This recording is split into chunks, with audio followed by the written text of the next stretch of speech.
CM ಟೋಪಿ ಹಾಕಿ ಮಸೀದಿಗೆ ಹೋದ್ರೆ ಅದು ಜಾತ್ಯತೀತತೆ, ಪ್ರಧಾನಿ ದೇವಸ್ಥಾನಕ್ಕೆ ಹೋದ್ರೆ ಅದು ಕೋಮುವಾದ. ಸ್ವಾತಂತ್ರ್ಯ ಬಂದ ನಂತರ ಅನೇಕ ದಶಕಗಳ ಕಾಲ ಈ ನರೇಟಿವ್ ಬಿಲ್ಡ್ ಆಗ್ತಾ ಬಂತು. ಸಾಂವಿಧಾನಿಕ ಹುದ್ದೆಯಲ್ಲಿರುವಂತಹ ಹಿಂದೂ ಒಬ್ರು ತಮ್ಮ ಧಾರ್ಮಿಕ ಆಚರಣೆಗಳನ್ನ ಮುನ್ನಡೆಸಿಕೊಂಡು ಹೋಗಬಾರ್ದಾ?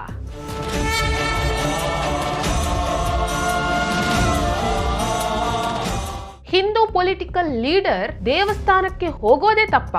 ಈ ಎಲ್ಲಾ ನರೇಟಿವ್ಗಳನ್ನ ಕಿತ್ತು ಮೂಲೆಗೆಸೆದಿದ್ದು ಪ್ರಧಾನಿ ನರೇಂದ್ರ ಮೋದಿ. ಪ್ರಧಾನಿ ನರೇಂದ್ರ ಮೋದಿ ಇವತ್ತು ಅಯೋಧ್ಯೆಯಲ್ಲಿ ಕೇಸರಿ ಧ್ವಜಾರೋಹಣವನ್ನ ಮಾಡಿದ್ದು ಭಾರತದ ಪ್ರಜೆಯಾಗಿ, ಒಬ್ಬ ಹಿಂದುವಾಗಿ.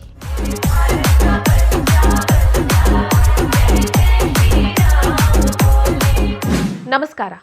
ನಮ್ಮ ದೇಶದಲ್ಲಿ ಒಬ್ಬ ಕ್ರಿಶ್ಚಿಯನ್ ಅವನು ಎಷ್ಟೇ ಎತ್ತರದ ಸ್ಥಾನದಲ್ಲಿದ್ರು, ಯಾವುದೇ ಸಾರ್ವಜನಿಕ ಹುದ್ದೆಯಲ್ಲಿದ್ರು ಕೂಡ ಆತ ಕ್ರಿಶ್ಚಿಯನ್ನೇ ಆಗಿರಬಹುದು. ಒಬ್ಬ ಮುಸ್ಲಿಂ ಕೂಡ ಅಷ್ಟೇ, ಆತ ಎಷ್ಟೇ ಎತ್ತರದ ಸ್ಥಾನದಲ್ಲಿದ್ರು, ಯಾವುದೇ ಸಾರ್ವಜನಿಕ ಹುದ್ದೆಯಲ್ಲಿದ್ರು ಆತ ಮುಸ್ಲಿಂ ಆಗಿರಬಹುದು.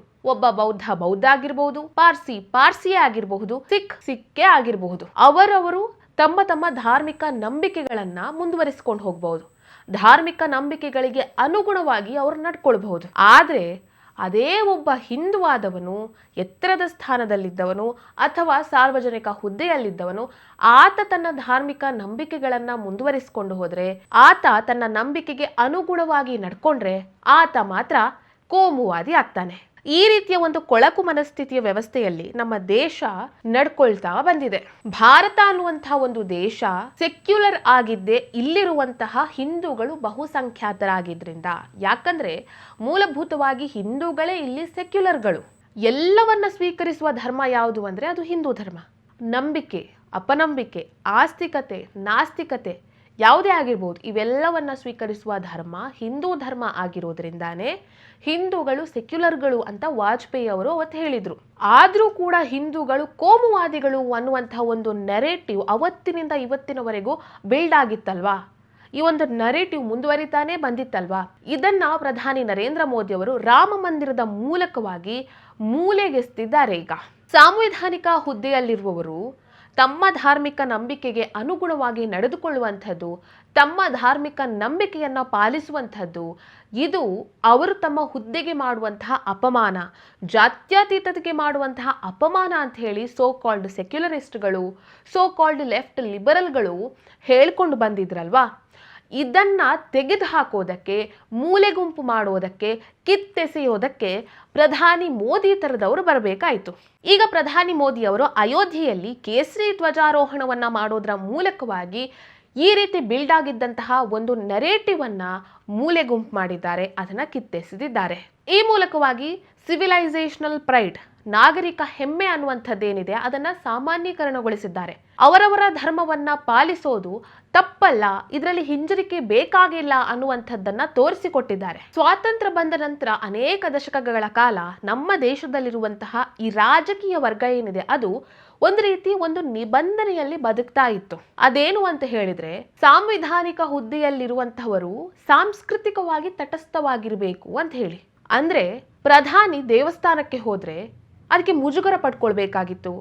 ಒಬ್ಬ ಅಧ್ಯಕ್ಷನಾದವನು ತಾನು ಪೂಜೆ ಮಾಡಿದ್ರೆ, ಧಾರ್ಮಿಕ ಆಚರಣೆಯಲ್ಲಿ ಭಾಗವಹಿಸಿದ್ರೆ ಅದೊಂದು ರಾಜಕೀಯದ ಭಾಗ ಅಂತಾನೆ ತಿಳ್ಕೊಳ್ಬೇಕಾಗಿತ್ತು. ಆದ್ರೆ ಪ್ರಧಾನಿ ಮೋದಿ ಅವರು ಈ ಎಲ್ಲಾ ನಿಬಂಧನೆಗಳನ್ನ ಕೇವಲ ತೆಗೆದು ಹಾಕ್ಲಿಲ್ಲ, ಅದನ್ನ ಸಂಪೂರ್ಣವಾಗಿ ಬುಡ ಸಮೇತವಾಗಿ ಈಗ ಕಿತ್ತು ಹಾಕಿದ್ದಾರೆ. ಇವತ್ತು ಅಯೋಧ್ಯೆಯಲ್ಲಿ ಕೇಸರಿ ಧ್ವಜವನ್ನ ಪ್ರಧಾನಿ ನರೇಂದ್ರ ಮೋದಿ ಅವರು ಹಾರಿಸಿದ್ರಲ್ವಾ, ಇದೊಂದು ಕೇವಲ ಧಾರ್ಮಿಕ ಸಂಕೇತ ಮಾತ್ರ ಅಲ್ಲ. ಒಬ್ಬ ಭಾರತದ ಪ್ರಜೆಯಾಗಿ, ನಾಗರಿಕನಾಗಿ, ಒಬ್ಬ ಹಿಂದುವಾಗಿ ಅವರು ಯಾವುದೇ ರೀತಿ ಮುಜುಗರ ಇಲ್ಲದೆ, ಯಾವುದೇ ರೀತಿ ಹಿಂಜರಿಕೆ ಇಲ್ಲದೆ ಇವತ್ತು ಧ್ವಜಾರೋಹಣವನ್ನ ಮಾಡಿದ್ದಾರೆ.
ಪ್ರಧಾನಿಯವರು ಭಾರತದ ನಾಗರಿಕನಾಗಿ ತಮ್ಮ ಆಧ್ಯಾತ್ಮಿಕ ಜೀವನದಲ್ಲಿ ಅವರು ಭಾಗವಹಿಸೋದ್ರಿಂದ ಅದರಲ್ಲಿ ವಿವಾದ ಆಗುವಂಥದ್ದೇನಿದೆ, ಇದರಲ್ಲಿ ತಪ್ಪು ಅನ್ನುವಂಥದ್ದೇನಿದೆ?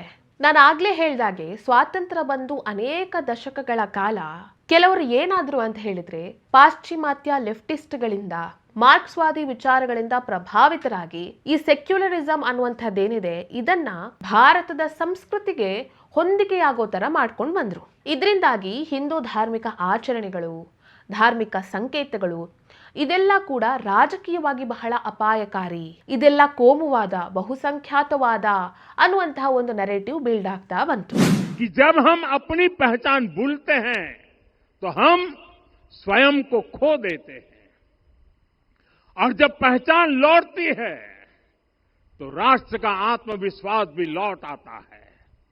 और इसलिए मैं कहता हूं, देश को आगे बढ़ना है तो अपनी विरासत पर गर्व करना होगा।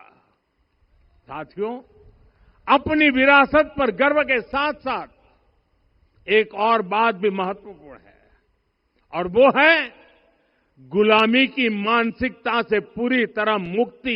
ಒಬ್ಬ ಸಿಎಂ ಆದವರು ಟೋಪಿ ಹಾಕಿ ಮಸೀದಿಗೆ ಭೇಟಿ ನೀಡಿದ್ರೆ ಅದು ಜಾತ್ಯತೀತತೆ. ಅದೇ ಒಬ್ಬ ಸಿಎಂ ಆದವರು ಅಥವಾ ರಾಜ್ಯಪಾಲ ಆದವರು ಅಥವಾ ಯಾವುದೇ ಸಾಂವಿಧಾನಿಕ ಹುದ್ದೆಯಲ್ಲಿರುವಂತಹ ಒಬ್ಬ ವ್ಯಕ್ತಿ ಹಿಂದೂ ಆದವರು ಅವರು ದೇವಸ್ಥಾನಕ್ಕೆ ಹೋಗಿ ಪೂಜೆ ಮಾಡಿಸಿಕೊಂಡು ಪ್ರಸಾದವನ್ನ ತಗೊಂಡ್ರೆ ಅದು ಕೋಮುವಾದ, ಸಾಂವಿಧಾನಿಕ ನೈತಿಕತೆಯ ಉಲ್ಲಂಘನೆ ಅಂತ ಹೇಳೋದಕ್ಕೆ ಪ್ರಾರಂಭ ಆಯಿತು. ಇಫ್ತಾರ್ ಕೂಟಕ್ಕೆ ಹೋಗೋದು ಜಾತ್ಯತೀತತೆ, ಕ್ರಿಸ್ಮಸ್ ನಲ್ಲಿ ಕೇಕ್ ಕಟ್ ಮಾಡೋದು ಜಾತ್ಯತೀತತೆ, ಆದ್ರೆ ದೀಪಾವಳಿಗೆ ದೀಪ ಹಚ್ಚೋದು ಮಾತ್ರ ಕೋಮುವಾದ ಆಯ್ತು. ಇಂತಹ ಸಾಕಷ್ಟು ಘಟನೆಗಳನ್ನ ನಾವು ನೋಡ್ತಾನೆ ಬಂದಿದ್ದೀವಿ.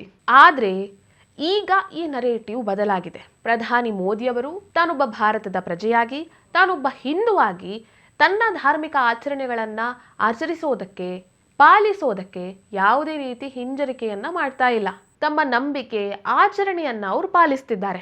ಸೊ ಇದು ಬಹುಸಂಖ್ಯಾತವಾದ ಅಲ್ಲ, ಇದು ನಾಗರಿಕತೆಯ ಸಾಮಾನ್ಯೀಕರಣವನ್ನ ಪ್ರತಿನಿಧಿಸುತ್ತೆ. ಈ ವಿಡಿಯೋ ನಿಮ್ಗೆ ಇಷ್ಟ ಆಗಿದ್ದಲ್ಲಿ ಲೈಕ್ ಮಾಡಿ, ಶೇರ್ ಮಾಡಿ, ಕಮೆಂಟ್ ಮಾಡಿ. ನೀವಿನ್ನು ನಮ್ಮ ಹೊಸದಿಗಂತ ಡಿಜಿಟಲ್ ಚಾನೆಲ್ ಅನ್ನ ಸಬ್ಸ್ಕ್ರೈಬ್ ಮಾಡಿಲ್ಲ ಅಂದ್ರೆ ದಯವಿಟ್ಟು ಸಬ್ಸ್ಕ್ರೈಬ್ ಮಾಡಿ. ಹೆಚ್ಚಿನ ಮಾಹಿತಿಗಾಗಿ ಪಕ್ಕದಲ್ಲಿರುವಂತಹ ಬೆಲ್ ಐಕಾನ್ ಅನ್ನ ಪ್ರೆಸ್ ಮಾಡಿ.